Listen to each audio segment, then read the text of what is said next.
Sabi sa James 4:14, what do you know about tomorrow? How can you be so sure about your life? It is nothing more than a mist that appears for only a little while before it disappears.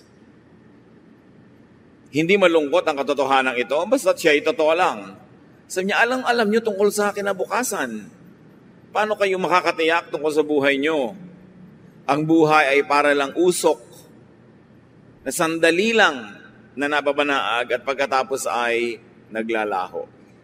And of course, compared to eternity, life on earth is really very short. So it is important to realize and to appreciate what to do with life. Ano nga ba ang dapat gawin sa buhay na pahiram ng Diyos na sandali lang naman at tiyak ding mababawi? Salamat, Ama, dahil maaari kaming magbulay-bulay sa mga mahalagang tanong ng buhay. At ngayon, Panginoon, pagpalain niyo po kami ng kaliwanagan. Forgive us our sins, cleanse us, empower us to understand your wisdom, so we may live life to the fullest and give you glory. Father, we thank you, committing everything to you, in the name of your Son, Jesus, who is the author of life. Ano nga ba ang gagawin sa buhay? Laging tanong yan. Itinatanong pagka nagka-high school, nagsisimulang mag-isip-isip ng mga buhay-buhay, tas nalilimutan uli ang tanong na yan when people become busy trying to survive. And then, later on in life, when there's more time to analyze life itself, natatanong uli, ano nga ba ang kahulugan ng buhay at ano ang dapat gawin sa buhay o habang nabubuhay. Unang-una, of course, be born. Begin life. But this is not your doing. God does it to you and for you. Psalm 139:14-16. I praise you because of the wonderful way you created me. Everything you do is marvelous. Of this I have no doubt. Nothing about me is hidden from you. I was secretly woven together in the earth below. But with your own eyes you saw my body being formed. Even before I was born, you had written in your book everything I would do. Napakalalim ng katotohanan na sinasabi ng Psalm 139:14-16. Pero kung ating sasagipin, sasalain, ang pinaka-main message nito is, ang bawat tao ay nilikha ng Diyos, handiwork of God, creation of God. Na walang napasama sa ating elemento bilang tao na hindi alam ng Diyos, na hindi niya pinayagan o hindi niya ginawa. Ano lang ang kahulugan nun? Na ang basic personhood and humanity of everyone is from God, is of God, is created by God. And because of that, nasabi niya, you had written in your book everything I would do even before I was born. So meron bang tadhana? Meron bang kapalaran? Pag kinonsider natin ang genetics at in-apply natin itong verse na to sa genetics, o genetics is applied and subsumed under these verses, it is saying, genetically, you made me. Kayo po, Panginoon, ang pumili sa dinami-rami ng ninuno ko, lola at lolo sa mother and father side, kung kanino ako magmamana ng buhok, ng ilong, ng talino, ng ugali, ng paraan ng pagtawa, ng paraan ng paglakad, ng husay, at pati na rin ng hindi husay, kasi alam nga namang mahusay ka sa lahat.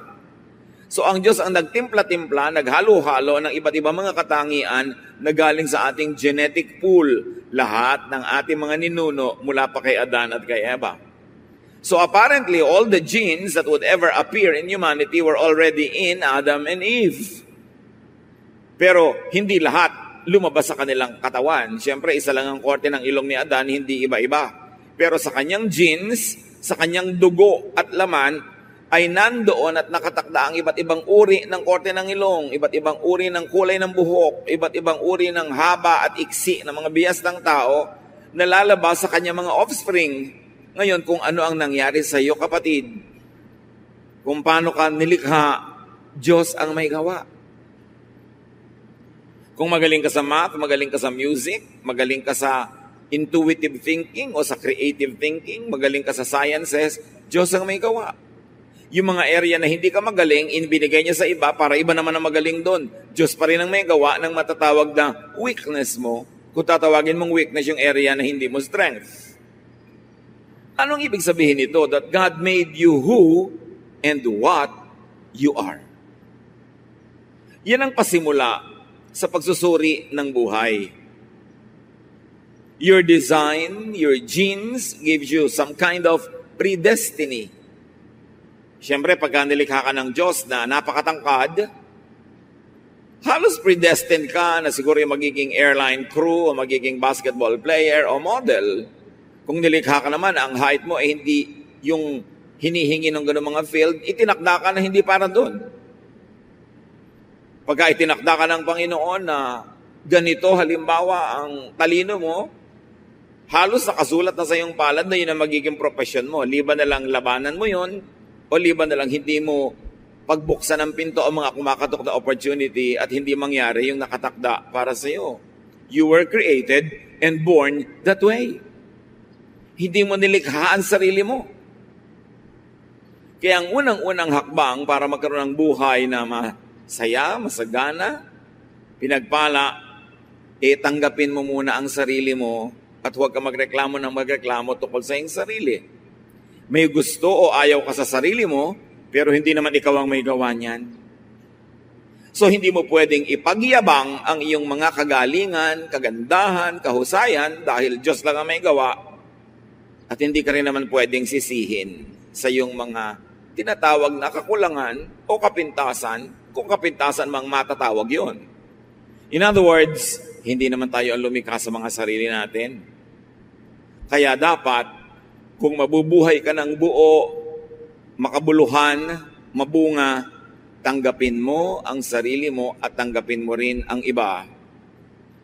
At sa abot ng iyong makakaya, na limitado naman dahil may nakatakda, improvein mo kung ano yung binigay sa iyo. Change from glory to glory. But the Bible says, can a leopard change its spots? Or an Ethiopian change his skin?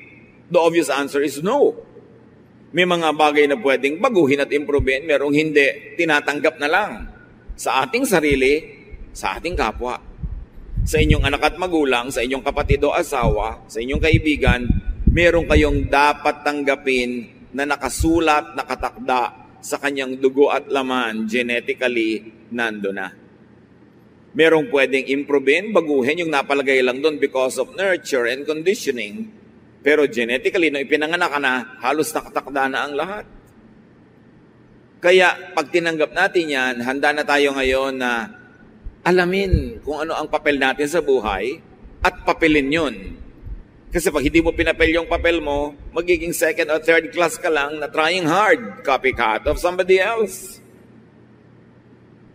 Ecclesiastes 3:1-2, everything on earth has its own time and its own season. There is a time for birth. Be as you were created and designed. Sabi, pwede bang lumaban ang palayok doon sa gumagawa ng palayok na sinasabi, bakit ganyan ang ginawa mong korte sa akin? Oh, bakit wala akong tangkay? Bakit ganito? Bakit ganon? No. He is the potter, we are the clay. Mas maaga nating matanggap yon, mababawasan ang pakikipagtunggali mo sa mga totoo at natural sa'yo.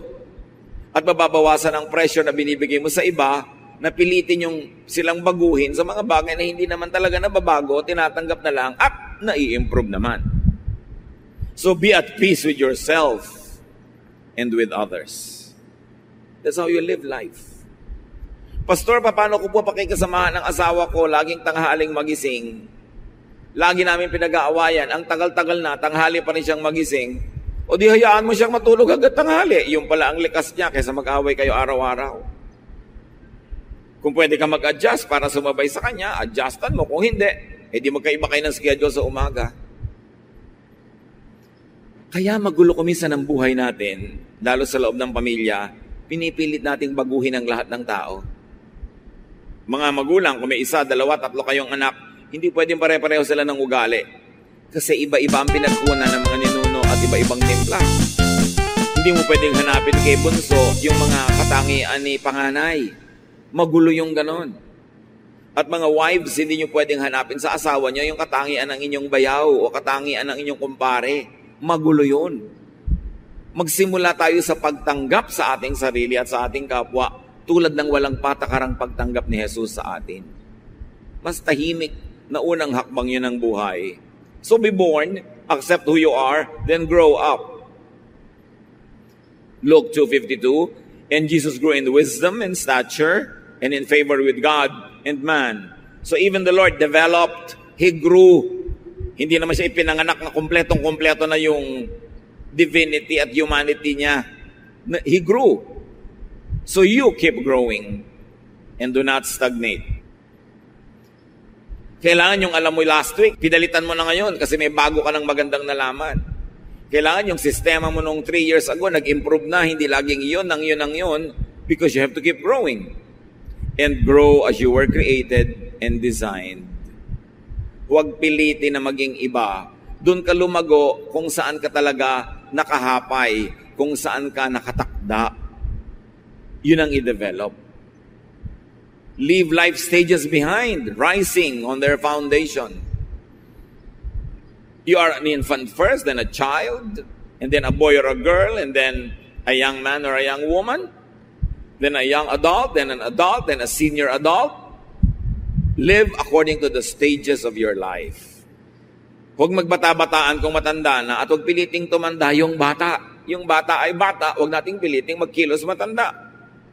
May panahon para sa lahat ng bagay.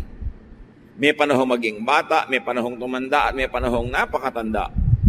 Do not fast forward adulthood in children. We have all the time in the world to become and to remain old. Dapat hindi sobrang agahan yon. 1 Corinthians 13:11. When we were children, we thought and reasoned as children do. But when we grew up, we quit our childish ways. So let children be children, but we should move on and become adults.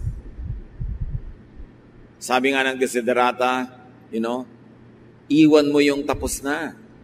Gracefully surrender the things of youth and accept what your present stage offers. Kaya yung mga iba, ayaw aminin na tumatanda na sila, dapat yang ipagmalaki. Kasi may mga tao hindi pa nga naisilang stillborn na, no isilang patay na. Meron 10 pa lang namatay na. Ngayon ikaw 60, 70, itatago mo? Dapat mo ipagpasalamat, ipagbunyi. Look, nadaanan ko na kutakot-takot na bagyo, litdol, mga revolusyon, mga snatcher, mga murderer. Pero heto ko, buhay pa, salamat. Hindi itinatago ang edad, yan ay ipinagbubunyi. And then after a time-limited, dependent childhood, mature, and produce what you need. Dapat dependent ka lang habang batang-bata ka pa o sobrang tanda na. In between, you must be self-sufficient. Make money. Make a lot of money. Para meron ka ring itusto sa sarili mo at ipamigay pa sa mga ibang may kasakit o sobrang bata o sobrang tanda na hindi nila kayang lumikha ng yaman. Ecclesiastes 10:19. Church, read aloud. Money is the answer for everything. Ulit, I want to read it aloud. Yes, the Bible says so. Huwag kayong magpanggap na hindi kayo mukhang pera. Huwag lang tayong umibig sa pera na mas ibig natin kaysa sa Diyos o sa kapwa o sa kabutihan. But you must produce money. Dahil kada kilos mo gastos. Hindi pwedeng banal ako, hindi ako mukhang pera. No, sabi sa Bible, money is the answer for everything. Pag wala kang pera, wala kang ma-tithe, dapat meron. And then make a surplus for others. Gawin natin dapat ambisyon kung hindi pa natin ginagawa to make a lot of money. Then ipamigay mo kung sobra-sobra. Sa mga karapat-dapat, hindi sa mga tamad. Ipamigay sa tama. Proverbs 31:16, yung mahusay na babae, she knows how to buy land and how to plant a vineyard. And she always works hard. She knows when to buy or sell And she stays busy until late at night. So ganun daw ang magandang katangian, maging ng babae. Mahusay magnegosyo, nagbabuy and sell, laging kumikita. Gumagastos, yes, pero kinikita ang ginagastos. Ephesians 4:28, if you are a thief, quit stealing. Be honest and work hard so you will have something to give to people in need. So napakasarap na kumita ng higit sa iyong kailangan, meron kang pwedeng ipamigay. And one of the greatest pleasures in life is to give to deserving people. Titus 3:14, our children should learn to spend their time doing something useful and worthwhile. So bata pa lang, tinuturoan na natin humilig sa negosyo, humilig sa trabaho, humilig sa paghahanap buhay.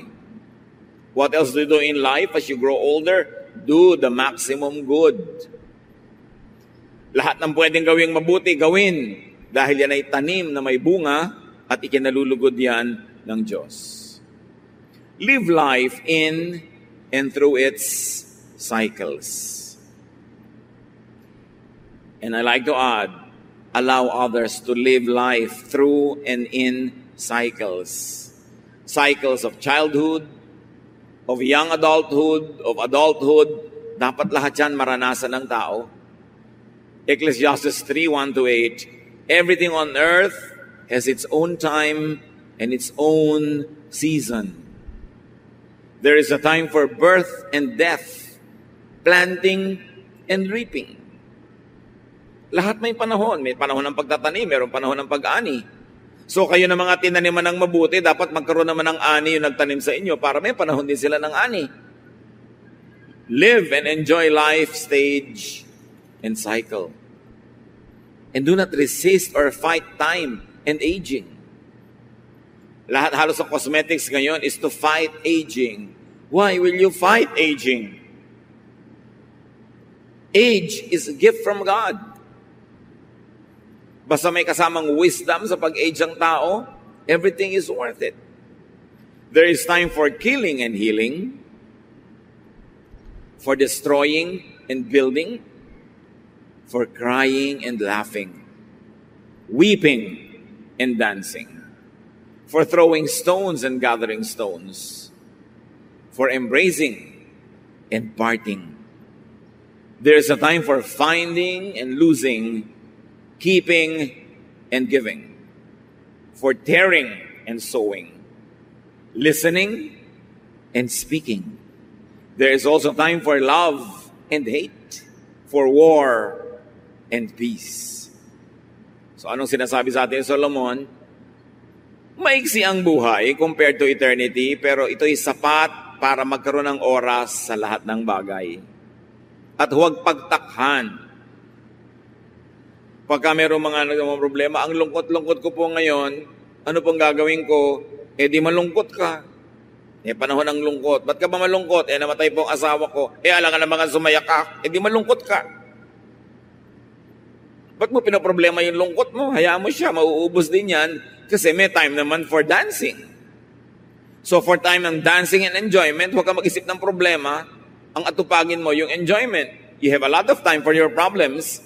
Pero sayang yung opportunity na masaya, may kainan, may fiesta, merong pagtitipon, tapos ang iniisip mo, problema mo. There's a time for that. Especially when you're alone. Pero pag may mga tao, pwede mo silang ma-enjoy, pwede ka nilang ma-enjoy, sinasayang mo ang pagkakataon. Kung ano dapat yung programa ngayon, anong nangyayari? Sakay ka lang ng sakay. Huwag mo nang balikan yung problema mo ng nakaraan, kasi hindi oras yun ngayon para mo isipin. At huwag mong isipin ngayon yung magiging problema mo bukas. Pagdating niya bukas, tsaka mo na isipin. Kung ano yung nandito, live in the moment. Be in the moment. Enjoy if it's enjoyable. Mindful that it won't last. Gusto ko idiin mga kapatid. Pag enjoyable yung time, lubusin nyo, lasapin nyo yung sarap at saya. Dahil alam nyo, hindi rin yun magtatagal. May ending din yun, yung party. May ending din yung saya. So habang nandun, ubusin nyo ang pwede nyong maubos. Ngayon, pag oras naman ng lungkot, oras ng sakit, oras ng pagdurusa, paghihirap, endure time if it is painful. Thankful that it won't last either. Pag masaya, enjoy it. Mindful that it won't last. Pag malungkot, endure it. Thankful that it won't last either. Natatapos din ang hirap. Natatapos din ang lungkot. At kung anong ibigay sa inyo ng Panginoon, huwag kayong maarte, huwag kayong magilting, enjoyin kung ibinibigay sa inyo. Ecclesiastes 11:8, even if you live to a ripe old age, you should try to enjoy each day. So ano sinasabi ni Solomon? Kahit matanda ka na, maghanap ka pa rin ng gimmick. Maghanap ka ng fun. Feel young. Look young. But think like an adult. Behave like an adult. But be happy. At isa yan sa mga gifts natin sa ating mga magulang, lolo at lola, lalo't naging mabuti silang magulang, dapat magsaya naman sila sa kanilang pagtanda. Hindi ang tanda-tanda na nila, taga-alaga pa ng apo. Dapat, gusto kong yakapin ng apo ko, sayo ko na, pagod na ako, ito na uli ang anak mo, alagaan mo na uli. Ganun lang, hindi yung sila tong nakatali sa mga apo. Inalagaan na nga kayo, pati anak nyo, alagaan pa ng magulang nyo, ano kayo? Dapat, kung gusto lang nila, pagka naiinip lang sila o natutuwa, pero hindi nila tungkulin yun. Hindi tungkulin ng mga lola at lolo na alagaan ng mga apo. Tungkulin nyo ng magulang. So give them time to rest, to enjoy life. At syempre, because, ano nga yung binasa nating malakas na verse? Ulitin nyo nga. Lakasan. Yes, money is the answer for everything. Dapat punuin nyo ang bulsa ng matatanda ng money. Sustentuhan. Pag binigyan mo ang matanda ngayon, sabihin mo, next month po, ganyan din ang ibibigay ko. Hindi ibibigay mo, pero hindi niya alam kung kailan yung next. Hindi tuloy siya makapag-plan ng budget. Right? Dapat, pinalaki ka, pinakain ka. Panapanahon lang. Panahon mo naman ngayon para mag-alaga ng mga matanda na. Hindi yung matanda na sila, sa kanya ka pa hihingi ng pang-load. Ang kapal naman ng anak na ang tanda-tanda na, nanay, pahingin pang-load. So, kailangan bibigyan ng pahinga ang matatanda para buong buhay, lahat ng cycle na enjoy nila.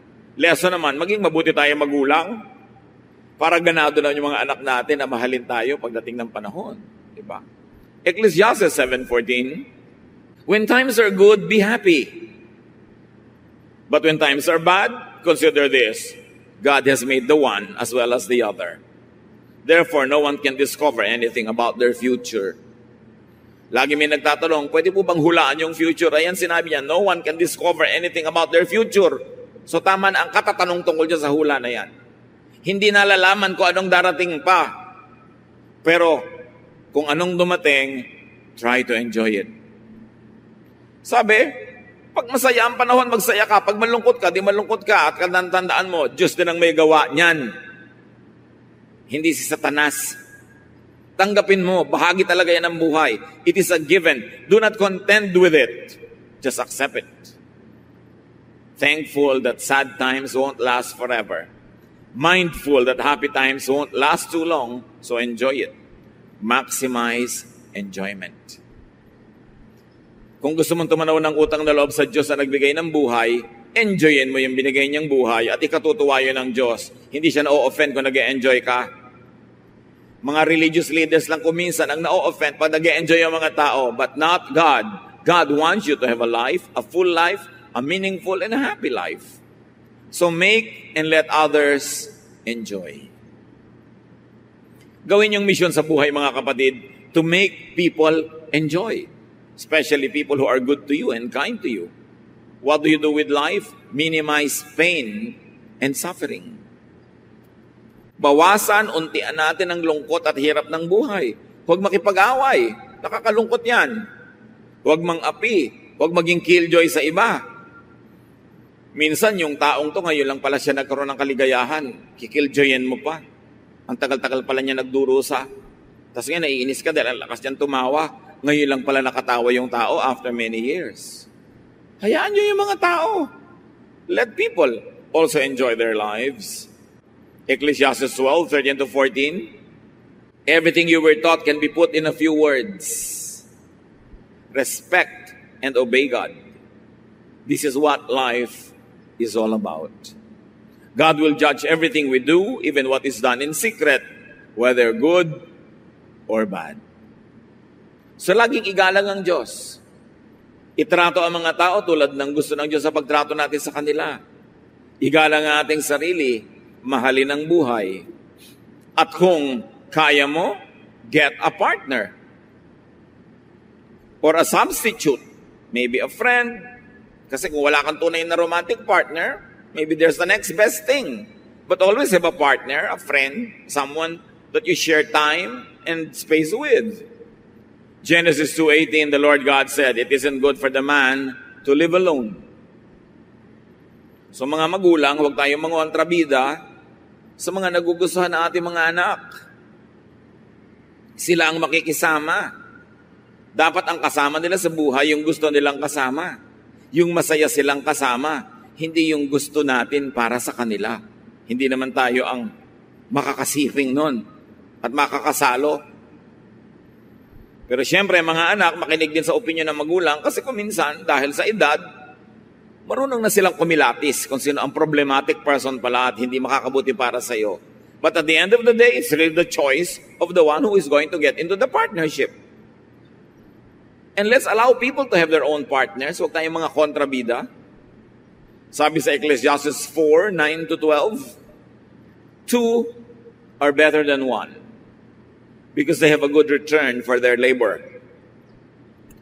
If either of them falls down, one can help the other up. But pity anyone who falls and has no one to help them up. Also, if two lie down together, they will keep warm. But how can one keep warm alone? Though one may be overpowered, two can defend themselves. A cord of 3 strands is not quickly broken. So napakalino ng sinasabi na mabuting ang tao may kasama sa buhay. Kung may romantic partner, the best. Ngayon, kung wala nun, the next best thing. Merong matalik na kaibigan, merong mabuting kasama sa negosyo, kabarkada, kaibigan, kasi ang buhay mas mabuti kung merong kasalo. At tayo naman, huwag maging maramot, huwag maging mapagkait sa ating kapwa na nangangailangan ng kasama sa buhay. Marami ganyan mga anak, mabubiyudo ang tatay, mabubiyuda ang nanay, ayaw ng pag-asawahin uli. Remember that marriage is only until one of them dies. And when one passes on, the person is free to marry again.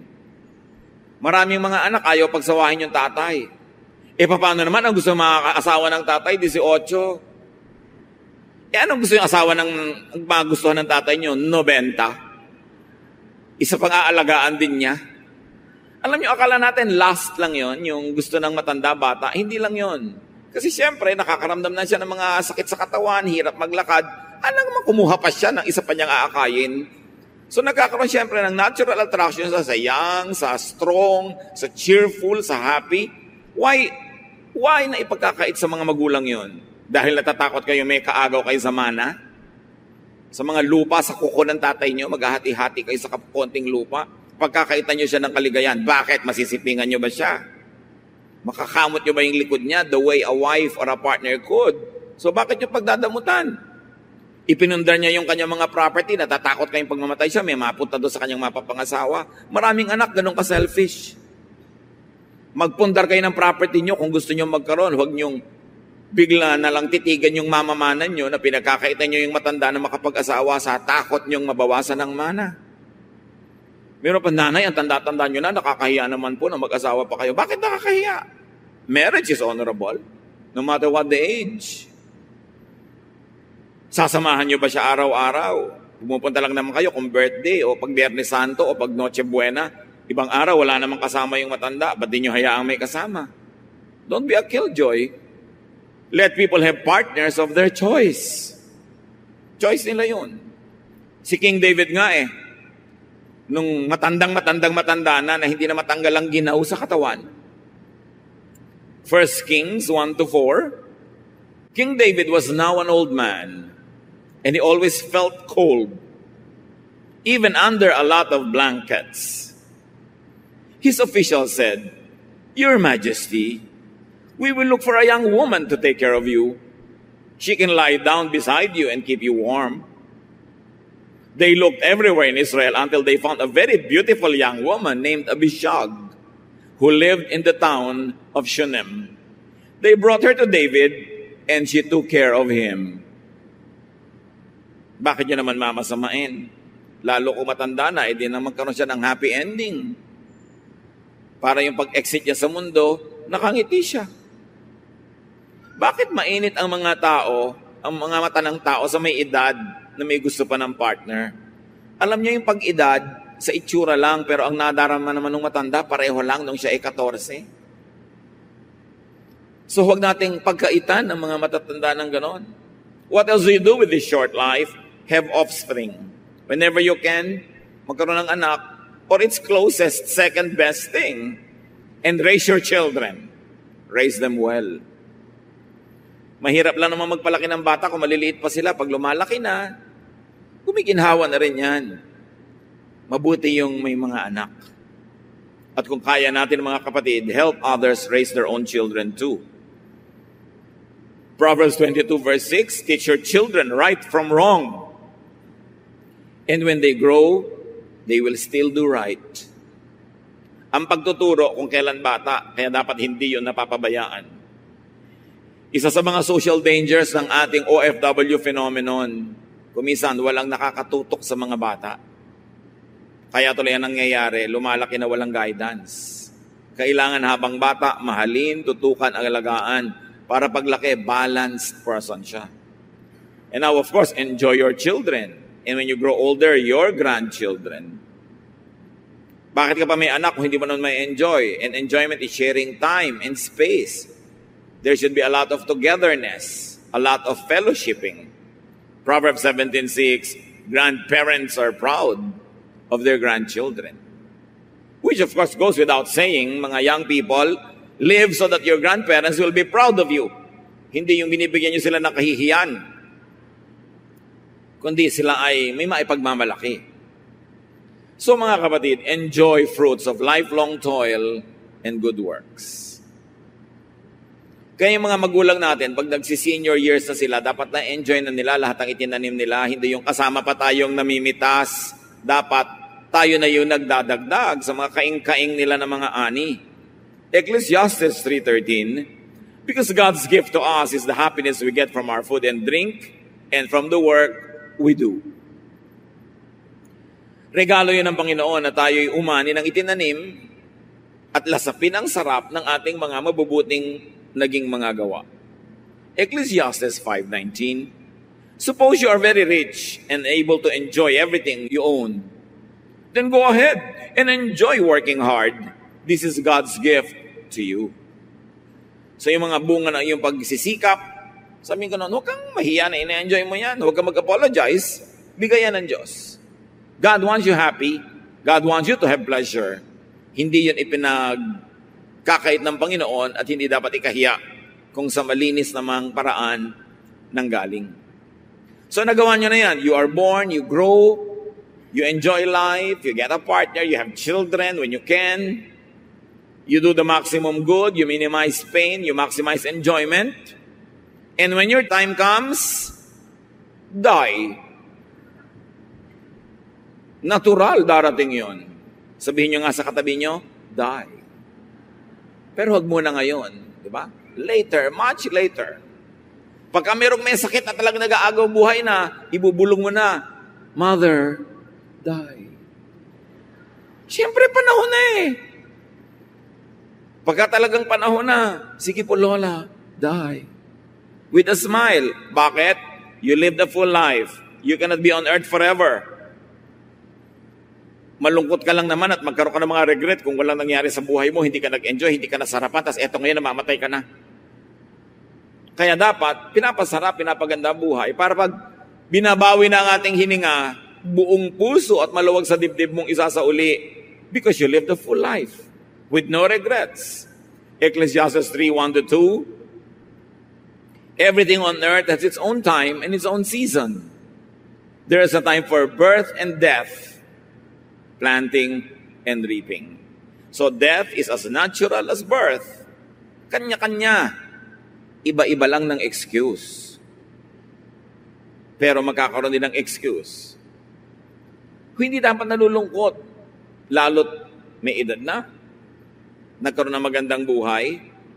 Siyempre, normal lang na magkaroon tayo ng konting agam-agam, mga lungkot-lungkot. Pero nababawasan yon kung alam mo na ginawa mo ang mabuti sa taong ito sa abot ng iyong makakaya. At kung kinukuha na siya patungo sa Panginoon, buong puso mo nang ibibigay. 2 Corinthians 4:16, therefore we do not lose heart. Though outwardly we are wasting away, yet inwardly we are being renewed day by day. Kahit na nagmumukha tayong naluluma sa panglabas nating katawan, yun naman ating espiritu ay lagi nang binabago ng Panginoon at tayo ay uuwi sa Kanya as fresh and as young as ever. Katawan lang yung tumatanda, hindi yung espiritu. Death, like birth, is not your doing. So be ready to die anytime without regrets. Maiksi man o mahaba ang buhay, marami mang taon o konti, sa anumang oras na ibinigay sa atin, sa bawat at sa loob ng isang araw, mga kapatid, maximize enjoyment. Do the maximum good. Minimize pain. Love people. Savor life. Enjoy life. Every day. Para kahit any day kang kunin, wala kang lugi. Hindi pwede magtitiis ka ng 10 taon para mag-enjoy sa 11th year. Paano kung namatay ka sa 9th year? So every day, meron kang konting bakasyon. Kahit ilang minutes in your mind. Kung kaya mo na oras, may rest ka. Every day, may oras ka ng trabaho, may oras ka ng pahinga, may oras ka ng entertainment and refreshment, may oras ka to love, may oras ka to learn and to teach. Every day, every week, every month, every year. Para anumang oras dumating ang end of this life, kumpleto lagi yung cycles ng buhay mo. Ecclesiastes 8:8, we cannot control the wind or determine the day of our death. Hindi yan nalalaman. So live as if you're going to die tomorrow. Enjoyin mo lahat, gawin mo lahat ng mabuti, all in a day. But plan as if you're going to live 100 years. But be ready to meet your Maker anytime. And also, be ready for other people's death. Hindi lang tayo dapat handa sa sarili nating pagpanaw sa mundong ito, handa rin tayo sa pagpanaw ng iba, lalo na mga mahal natin sa buhay. Paano tayo naghahanda? Mahalin mo na ngayon. Bigyan mo na ngayon. Patawarin mo na ngayon. Pagbigyan mo na ngayon para bukas, kung siya'y pinawian ng buhay, wala kang ipinagsisisi. May sakit, dalawin mo na pag nalaman mo agad. Hindi yung next week pa dahil baka bigla siyang bawian ng buhay sa gitna ng week. Eto ka ngayon, nagsisisi. Bahala ko lang ang dalawin. Hindi na ako nahintay. Bakit naghihintay ba ang kamatayan? Para hindi tayo sobrang mabigat ang loob pag merong sumakabilang buhay, lahat ng kaya nating mabuting gawin, gawin na natin. Wala kang guilt. At na-enjoy niya ang iyong kabutihan. And when God calls you, then enter eternity. Next chapter naman ng buhay. Absent in the body, present in the Lord. Solomon says that when we die, the body returns to the ground where it came from, and the spirit returns to God who gave it. So minus all the human and earthly drama, that is really glorious to return to God. Pero dahil hindi naman natin talaga alam na alam kung ano naghihintay doon, kaya hanggat maaari, nagtatagal tayo dito kasi itong alam natin, itong kilala natin, but God has a plan for you. So live your life now while on earth, and when God calls you, go there. 2 Corinthians 5:8, we should be cheerful because we would rather leave these bodies and be at home with the Lord. So ganun din dapat ang pagharap daw. Maging sa kamatayan hanggang maaari, be cheerful because you will leave this body but be at home in God. Kaya ang sabi ng Philippians 1:21, if I live, it will be for Christ. And if I die, I will even gain more. Because I will be with Christ. So between birth and death, there is a very narrow timeline. Make the most out of life. Huwag kayong magsayang kahit ng isang araw. Yung nagtutulog ka, nakatunganga ka maghapon. Sayang. Lalo't kung mahaba ka rin naman matulog sa gabi.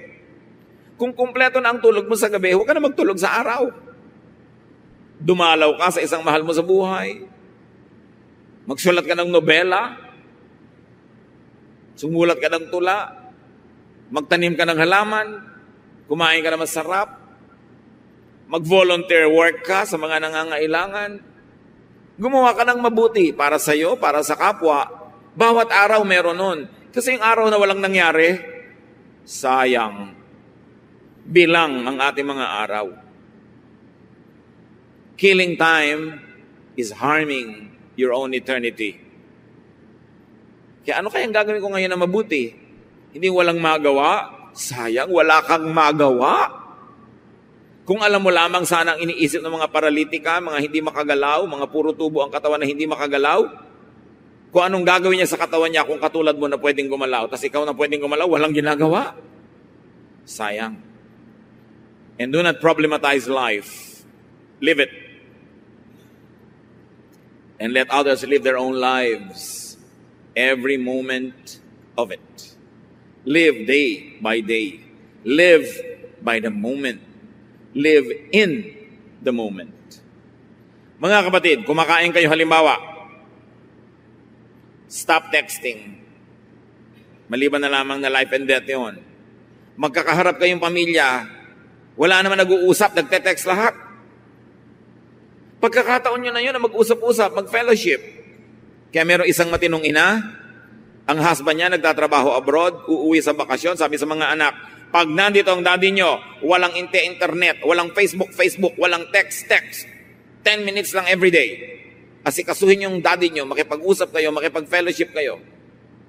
Dahil sayang ang oras. Pag kumakain kayo, lasapin nyo yung kinakain nyo. Yung lasa, enjoy nyo sa inyong labi, sa inyong dila, sa inyong lalamunan. Hindi lunok lang ng lunok na hindi nyo nalalasahan. Hihiga ka, lasapin mo yung sarap ng bagong palit na bedsheet. Yung lambot ng yung higaan, yung lamig ng electric fan o ng aircon o ng hangin. Enjoy the moment because it is God's gift. Bakit tayo binigyan ng tenga? Para marinig mo ang musika. Merong musika, may iyak ng bata, may tawanan ng mga bata, may ihip ng hangin, huni ng ibon. Enjoy it. Kaya ka binigyan ng tenga. Sayang naman, ang daming humuning ibon, hindi mo malang napansin. Kaya ka binigyan ng mata to look at nice things and beautiful things. And when you look at painful things, to do something so that that pain could be alleviated. Kaya ka binigyan ng dila na panglasa para pag kumakain ka, masarapan ka, hindi ka lagi nagmamadali. Pagkakain ka, relax and enjoy the meal. Enjoy the conversation. Be in the moment. Merong mga nanonood na nga ng magandang sine, text pa rin ang text, nakikipag-usap pa sa phone. Nandun ka na nga. Kung ano yung nandun, yun ang gawin. Lagyan ng oras para sulit ang bawat sandali. Hindi mo alam kung bukas bigla ka mabingi. Biglang may pumasok na ahas sa tenga mo at nabingi ka na. Hindi mo na alam. So enjoy hearing now while you can. Habang nakakakita ka, tumingin ka na mabuti. Habang nakakalakad ang iyong paa, maglakad ka na, mag-gimmick ka, mamasyal ka. At huwag kang mangharang doon sa mga gustong mamasyal. Kasi may mga moment na hindi ka makalakad. James 4:14, what do you know about tomorrow? How can you be so sure about life? It is nothing more than just mist that appears for only a little while before it disappears. So live mindfully. Kung anong nagaganap ngayon, doon yung ilagay yung isip nyo. Nandiyan yung tatay mo nagsasalita, pakinggan mo, hindi yung lumilipad ang isip mo. Kasama mo yung asawa mo, enjoy the moment, hindi yung kung ano-anong ini-imagine mong ibang bagay. Savor the time and place. Nagbabakasyon kayo, huwag kang umimbento ng gulo o away. Sige na, todo pasa na lang, lampas lahat para masarap ang panahon. Savor the sensations and the feelings. Napakahalaga ng feelings. Expose yourself to what makes you feel good. There's nothing wrong with that. Basta hindi nyo ninanakaw o inaagaw sa ibang tao. And make people feel good. Mga kapatid, binigyan tayo ng dila. Dapat more than 95% of the time, pag may sinabi tayo sa kapwa, they feel good. Not bad.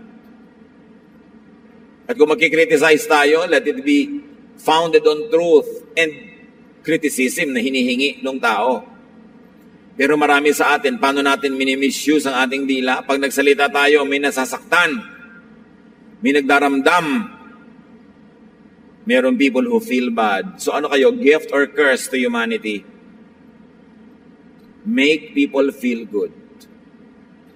Compliment them. Ang ganda-ganda ng haircut niya, appreciatein mo. Bihis na bihis ang iyong asawa, may lakad kayo, parang wala ka nakita, parang isang sakong bigas lang yung nakita mo, wala ka man lang comment. Di mo man lang sabing, napakaganda talaga ng asawa ko, napakapalad ko. Di ba, ang saya-saya niya, bukas, ang init-init na sinangag ang kakainin mo, hindi lamig. Make people feel good. Akala niyo ba yung mission yung magpunta lang sa Africa, sa mga kabundukan, dalhin doon ng Biblia? Ang mission is to bring the love of Jesus to the next person. Hindi mo kailangan magbiyahe ng malayo. Bring the love of God, the cheer, the happiness, the pleasure. Mission yon. Sabi ni Lord, I came that you might have life and find it to the full. So when you make people find their lives and their fullness, you are doing the mission of Jesus. Jesus has come to me. All of you are tired and heavy laden, and I'll give you rest. So when you give rest to people, you are doing the work of Christ. Hindi lang yung magtayo ng mga simbahan at gumawa ng mga evangelistic rallies. Well, yes, they are works of Christ. Pero hindi lang yun ang ibig sabihin nun. When you make people happy, when you give them peace, when you give them love, you are extending heaven to people. So do your best and don't worry about tomorrow. Matthew 6:34, sabi ng Panginoong Jesus, don't worry about tomorrow. It will take care of itself. You have enough to worry about today. Practice discipline, mga kapatid. Yung problema nyo lang ngayon, yung kaya nyo lang harapin, kaya nyo lang solve, ang gawin nyo. Yung bukas, ipagpabukas nyo na. Yung iba hindi nila nakakaya yung dala, nababaliw, nagpapakamatay, bumibigay, kasi dinadala ngayon, pati yung problema na pang next week. The grace of God today is enough for all the trials of today. Tomorrow's problems will be accompanied by blessings of God tomorrow. Sabi sa Psalm 90 verse 12, teach us to use wisely all the time that we have. Gaano karaming oras pa kaya, araw, buwan, minuto ang natitira bago tayo humarap sa Diyos at mabawian ang buhay? Use wisely all the time that you have. To love, to be loved, to do the maximum good, to share the gospel of Jesus to people, not only the words of the Bible, but love in action as exemplified by Jesus. And when your time comes to meet your Maker, die. Ganon talaga ang buhay. Huwag dramahan masyado. Meanwhile, while you are not being called to eternity, live. Get a life. Kaya nga napakaganda ng Tagalog na mabuhay.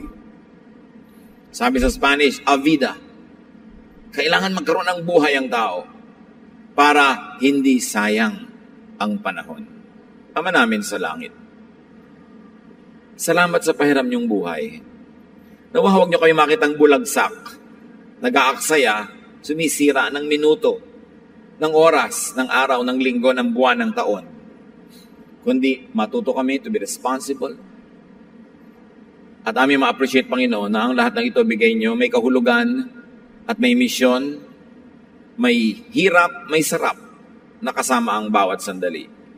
Teach us to be wise, how to deal with time, and how to live life to the fullest. Pagbulay-bulayan natin, mga kapatid, kung paano i-apply sa buhay ang mga pinagsaluhan natin. Lord, teach us to number our days.